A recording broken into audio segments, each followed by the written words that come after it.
Hi Internet! This is the second video of this two-parter, where we go into the details of how to play Kill Team 2. If you missed the first video and you're relatively new to tabletop wargaming, we recommend you check it out. Otherwise, let's drop into the game of Kill Team 2.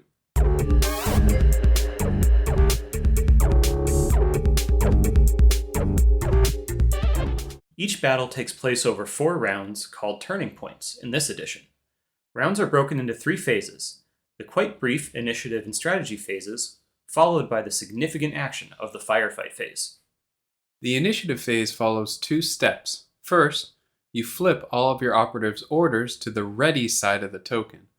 Orders are initially given to the operatives at deployment, as we'll discuss later. Also, we'll discuss what orders even are shortly. The second step is determining initiative. There is a rock, paper, scissors-like sequence in the scouting phase to determine which player decides initiative for the first turn. In subsequent turns, both players roll off using a single d6, with the winner determining who has initiative. In the case of a tie, do not reroll.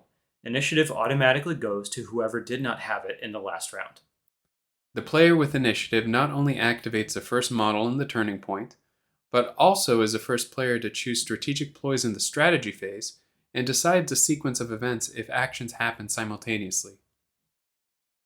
The strategy phase is when you generate and first can use your command points, or CP. Each player starts out with 2 CP if their kill team includes a leader operative, which is mandatory in matched play. At the beginning of the strategy phase, each player generates 1 CP. This means that before you even spend any CP in your first turning point, you'll already have 3 CP at your disposal. CP are used for both strategic ploys, which are executed in the strategy phase and last for the entire turning point, or with tactical ploys used during the firefight phase. You can only activate each ploy once per turning point, except for the command reroll. Players alternate taking turns, in order of initiative, to execute a strategic ploy and pay the cost in CP for it. You can execute several of your strategic ploys if you choose to. Once both players pass, the phase progresses to the target reveal step. Some TAC ops, aka the secondary objectives in this edition, will indicate when they have to be revealed in order to allow them to be scored. Players alternate revealing any TAC ops they choose to until both players pass, at which point the strategy phase is done and you move on to the firefight phase. So now we can actually play the game! Trust us, the firefight phase makes up the bulk of Kill Team 2. One part of the game which we love are the terrain rules. They did this for the 9th edition of Warhammer 40k as well, but in Kill Team it's much more straightforward. We'll describe briefly the various terrain rules and generally what they mean, but the relevance of these terrain rules come up later when you consider line of sight. Light terrain are barricades and fences, basically the chest-high walls of the Warhammer universe. They provide cover if a model is within triangle, or 1 inch of it, from the angle they are being shot from, which means they can choose to have an automatic normal save on their defense rolls when being shot at.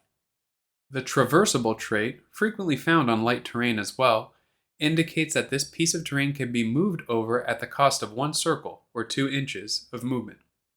Heavy terrain pieces are larger buildings or walls and ruins.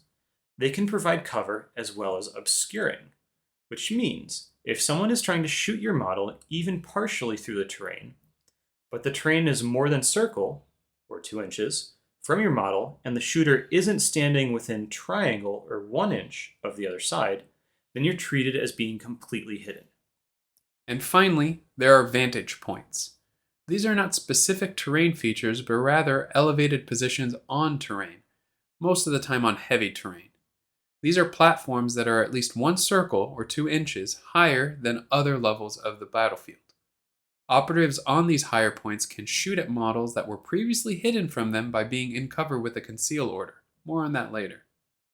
What your operatives actually can and cannot do relies mostly on what order they were issued.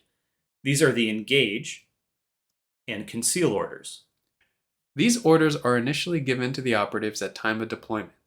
When you set a model down on the board for the first time, you also set down a token indicating whether they have an Engage order or a Conceal order.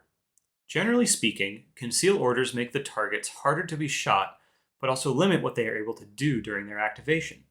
while engage orders make them more exposed to fire, but allow them to execute any action they can legally perform.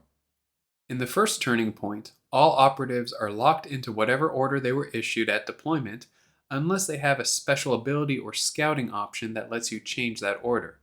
In subsequent turning points, you can choose to change the operative's order at the time you activate them. An operative with an engage order can execute any action they like. An operative with a conceal order is more limited, and generally speaking cannot make shooting attacks, like regular shooting actions or the Overwatch action, covered later. The caveat to this is that certain abilities of War Gear may allow you to break this rule, so keep an eye out for what diabolical tricks your operatives may have up their sleeves. When it is your turn to select an operative to activate, you can choose any number of actions to perform, spending the appropriate action points for them, up to the maximum AP that model has.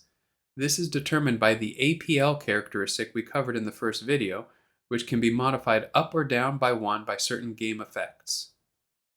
There are 4 categories of actions available to operatives.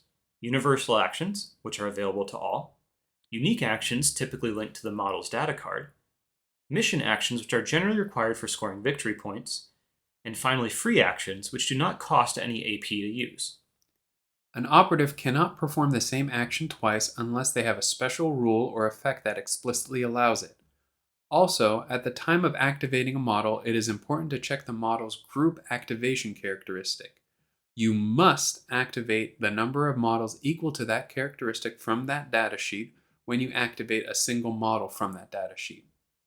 If the GA value is 2, for example, when you activate one termagant, you must immediately activate a second termagant operative if available before your opponent then has an opportunity to activate their next operative. We'll cover movement actions first. For any move, you must perform them in straight line increments, with a whole inch being the smallest increment. You can still move half an inch around a corner and turn, but that in fact consumes 1 inch of your total movement to then change a direction after that half inch. You cannot move over the edge of the battlefield, over enemy bases, or through walls unless the operative has a rule that allows them to. There are several move actions that you can perform, all on pages 61 through 63 in the core book. The text for these is quite verbose, as it is for most of the actions. We'll go through them quickly here with any relevant limitations, but if you ever have a question on whether you can or cannot make any of these movements, we encourage you to read through the entire text and look at the example photos to help you come to a conclusion. Games Workshop has taken a big step forward in their rules writing for this edition, and that's a fact. They may have solved the rules ambiguities of the previous edition by just adding more words, but nevertheless, rules, actions, and interactions are much more clear this time around. Anyway, back to the movement actions. First and foremost, you can spend 1 AP to make a normal move, which is a full move based on the movement characteristic of the chosen operative. You cannot move into engagement range, meaning within 1 inch of an enemy model, with a normal move. Also, you cannot normally move if you have charged or fallen back, and vice versa. In addition to, or instead of a normal move, you can also spend 1 AP to dash. This is a square or 3-inch movement, and this distance is the same for all operatives. As with normal move, you cannot move within engagement range with a dash. An operative cannot charge if it dashed, and vice versa. Speaking of charge, that also costs 1 AP to do. The distance for this move is 1 circle, or 2 inches, longer than the operative's normal move distance. However, you must end within 1 inch, or triangle, of an enemy operative, meaning within engagement range. As stated before, you cannot normal move or dash if you charge and vice versa, nor can you fall back and charge in the same activation. And finally, you can choose to fall back, this time for 2 AP. This move can be performed if you start your activation within engagement range of an enemy operative, up to the distance that the operative could have made a normal move. You can move within engagement range of other models, however, you must end the move outside of engagement range of all enemy models. You cannot charge or normal move in the same activation as a fallback move. Easy way to remember the movement limitations are normal move, dash, and fall back can all happen in one activation, assuming you have enough APL. Charge gets you into combat, fallback gets you out. Now, traversing the hazards of the battlefield make movement a bit more complicated. Your operatives may need to hop over barricades, jump between, or climb up and over buildings, and there are rules to help you do this, which are shown with diagrams on pages 73 through 75 of the core manual. The simplest of these movement considerations is traverse, where your operative hops over a terrain piece that's defined as traversable, as we referred to earlier. You simply subtract 1 circle or 2 inches from your movement if you cross over a barricade or otherwise similar object. Another hazard you may encounter are gaps between elevated platforms. Your operative can jump between 2 elevated platforms if the operative is within triangle or 1 inch of the edge, the gap is no wider than square or 3 inches, and the elevation change is no larger than circle or 2 inches. If you meet these requirements, you can make a jump test, where you roll a single d6, and on a 2 or higher, you are successful and can proceed with making this horizontal move to the next ledge and continue your movement up to your maximum movement distance. If you roll a 1, however, you fail the test. You don't fall, you just don't move, and the action has failed. You still lose the AP for the attempt, so there is a small risk to these maneuvers. You will commonly find yourself wanting to climb up and down terrain as well. Your operative can climb a terrain feature if they are within triangle or 1 inch of the edge of the climbable surface. They don't need to start their move within 1 triangle. They can start their move further away and use their move to get close enough to make the climb. Any flat surface is climbable, not just ladders and other similar features. You climb a surface in increments of circle. For example, if a vertical surface is 2 inches, great, you use 1 circle to climb the vertical distance. However, if the surface is 2.5 inches tall, then you would have to spend 2 circles to make that climb. You always round up to the nearest whole number of circles when climbing. You must have enough remaining movement after a climb to end your movement completely on a surface you can stand on. Otherwise, you may not attempt the climb. You can combine a move and a dash action together to make a climb maneuver for taller structures, or for a slower model. That makes sure you have enough movement to complete the maneuver. To drop down from an elevated position, you again must be within triangle, or 1 inch, of the edge you want to drop down from. And you must not drop more than a 3-circle maximum height. When you make the drop, in this case you actually round down in increments of circle. This means if the drop distance is 2.5 inches, you spend 1 circle of movement to make the drop, not 2 as you did with the climb. If the drop distance is, however, 1.9 inches, the vertical distance is actually ignored and you round down to 0 circle.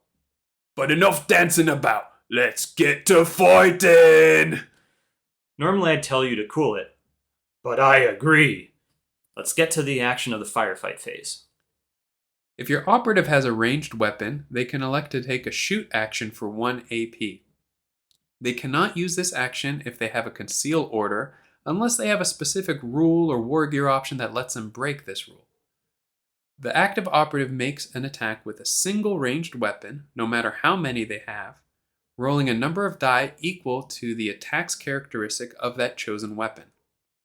Any results that meet or exceed the ballistic skill, or BS, of the weapon are then immediately retained as successful hits. In the language of this rulebook, retained just means that they're saved. Any hits of 6 on the die are critical hits and do additional damage, and sometimes have a special game effect too. The defending model then rolls a number of dice equal to their defense statistic, and compare that to the adjacent save characteristic. As with before, any dice that meet or exceed the threshold are retained as successful saves, and any 6s are retained as critical saves. The defending model can choose to block the incoming hits using their saves. Regular hits can be blocked by a single regular or critical save, but a critical hit must be blocked by 2 regular saves or a single critical save. Once this is sorted, if there are any remaining successful hits, the appropriate damage and effects are applied to the target operative. Ranged weapons in this edition have infinite range, unless otherwise noted in their special rules. However, you can't just shoot at anyone. Similarly to the previous edition, you cannot shoot at a target that is within engagement range of a friendly operative, and a model cannot shoot any ranged weapons while they are themselves within engagement range of an enemy. Also, before you even get to make the shooting attack, you must make sure you have line of sight. This is very well explained on pages 70 and 71 of the core manual, and is honestly quite simple once you wrap your head around it. We'll briefly review it here, but this may be a sticking point for a lot of players, so we're planning a separate video explaining this in more detail pretty soon. Here's the shorthand version. First, check if the target is visible, meaning the active operative can see any part of the target operative from the level of the shooting model's head. The target operative's base does not count for visibility. Second, see if they are not obscured by any heavy terrain features. This means a piece of heavy terrain is not in between you and the target operative. The target operative is not further than circle, or 2 inches from the opposite side, or the active operative is within triangle, or 1 inch of this terrain feature. This is meant to simulate what it would be like shooting through dense rubble or buildings. If you satisfy both of these requirements, then check your target's issued order. If they have an engage order, fire away. If they have a conceal order and are in cover, which is defined as being within 1 inch of another model or a terrain feature that grants cover, then they are considered to be hunching down and behind that cover, and you cannot target them with your shooting attack. Some of this may be confusing, and we get it. We did leave out an important point about cover lines, and haven't given many examples. Because line of sight is such a dense topic, it truly deserves a video of its own. If this is a sticking point for you, please do not worry about understanding it here. As we mentioned a moment ago, we will have another video on this topic alone very soon. But sometimes, the time for DACA is done, and it's time to get stuck in, lads! Alright, I'm reeling him in now, I promise. Yes, it's time to talk about melee combat. It is dramatically different in this edition. You can choose the fight action for 1 AP if you are currently within engagement range of an enemy operative. As described earlier, you get into engagement range by making a charge move, or simply by already being within engagement range at the start of your activation. The way that melee attacks work is that the target model gets to fight for their life and inflict damage back on their aggressor. Both the attacker and the defender roll their attack dice for the single melee weapon they are choosing to attack with, retaining any successful hits and crits rolled. Then, starting with the attacker, the real action starts. The attacker chooses whether to use one of their successful hits to inflict damage on the defender, or parry one of the defender's successful hits. If the attacker chooses to inflict damage, there's no save. The damage is automatically applied to the defender. If they choose to parry, the attacker then selects one of the successful hits the defender rolled and discards the result. A regular hit can be parried by any successful hit, but a critical hit can only be parried by another critical hit. This is not the same as ranged combat, where 2 regular rolls can cancel a critical roll, so don't confuse them. Once the attacker has made their selection, damage or parry, then the defender goes and has the same decision, damage or parry. The back and forth continues until an operative is incapacitated, or the players run out of successful hits to use. If one player runs out of successful hits while the other player still has hits to use, they can push all this damage through without recourse. This system turns melee fighting into a very high-risk, high-reward scenario, where even if you are the attacker, you stand a good chance of being left in the dirt if you don't pick your fights wisely. Now, the savvy kill team veteran would notice that when we reviewed charging earlier, we did not talk about Overwatch. That's because while Overwatch is still in this edition of the game, it works very differently. When you have no more models to activate, but your opponent still has unactivated models remaining, you can choose to spend 0 AP to allow one of your models that has already gone to make a shooting attack. They must have an engage order, and they must have a ranged weapon. Each operative can take an Overwatch action once per turning point. They can make a shot at any valid target, but with one worse ballistic skill than they normally would have. Certain missions will require you to move objectives around. This is done with the pickup action. For 1 AP, an operative can pick up a token or marker that they control that is within 1 inch of them, as long as they are not within engagement range with an enemy model and they're not already carrying something else. At any point, for free, an operative can drop whatever they are carrying during their own activation. It just must be placed within 1 inch and visible to the operative. And finally, you can take an action to simply pass. Basically, you take this action at the end of your operative's turn if there's nothing more you want to do or can do with that operative, but they still have APL to spend. And that's it for actions mostly. There are many unique actions that specific operatives can take, but there are way too many to cover in an intro video. They're all very well worded and easy to follow, but if you come across any that are giving you some trouble, drop a comment below and we'll help you out. So finally, we come to how you set up a match play game, which we call the pregame. You know, I heard you can get pregnant from pregame. Wait, what? No, pregame. Anyway, this sequence is used for match play games, which is the competitive format intended for balanced games. We typically play this format and recommend it especially if you're just starting out with the game. The steps of pregame are highlighted on pages 92 and 93 of the core manual. The first 5 steps are pretty self-explanatory, so we'll breeze right past those in this video, as they're simple steps such as choosing a mission and reading it. Things start to get interesting at step 6. This step is select drop zone. The reason why this is so important is how deployment works, and when you actually have to make the first decisions of the game. The players roll off, and the winner decides if they would like to be the attacker or defender. The defender chooses the drop zone that they will deploy their operatives in. Once the defender has selected their drop zone, you progress to steps 7 through 9, which involve mustering your kill team, selecting your TAC ops, and selecting equipment in that order. Selecting a kill team simply means choosing which fire team or fire teams you will be using and selecting models off of your roster that fit the requirements of the fire teams you chose. Each faction has different requirements and limitations to their fire teams. Selecting TAC ops was reviewed in our previous video, but simply refers to choosing an archetype from one of your chosen fire teams and selecting the 3 TAC ops your team will try to score in this mission. In step 9, you get to choose your equipment. At the end of each army's entry in the compendium or in the Octarius book, you can see a listing of equipment available to your operatives. Each piece of equipment is listed along with its equipment point, or EP value. Some are unique and can only be selected once, indicated by this icon. You can spend a maximum of 10 equipment points on your mustered team. For step 10, set up barricades. Each player alternates setting up 2 barricades, one at a time, starting with the defender.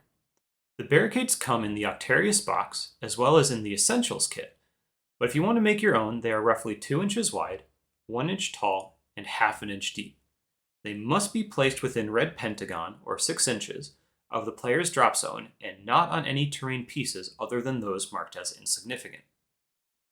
Step 11 is deployment. Finally, the defender sets up all of their operatives with orders before the attacker sets up any of their operatives and orders.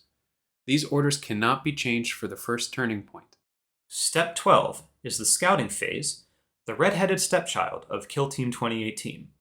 In this edition, however, it's critical to perform the scouting phase, as not only are the effects relevant to the course of the game, but it's also how initiative is decided for the first turn. Each scouting option provides a benefit to the player, but it's a game of rock, paper, scissors to see who decides who goes first in the first turning point. Each player secretly picks up 1, 2, or 3 d6s in their hand, indicating which of the 3 scouting options they chose, revealing this to their opponent simultaneously. The arrows on the diagram on page 93 indicate what scouting phase beats which. So Fortify, number 1, beats Infiltrate, number 2, for initiative, and so on. If it's a tie, the attacker decides who has initiative. And finally, in step 13, we can begin the actual battle. Step 14 is just ending the battle, and step 15 is determining the victor, which hopefully don't need a lot of explaining. Now, we know what you're thinking. This sounds like a lot, and well, yes it is.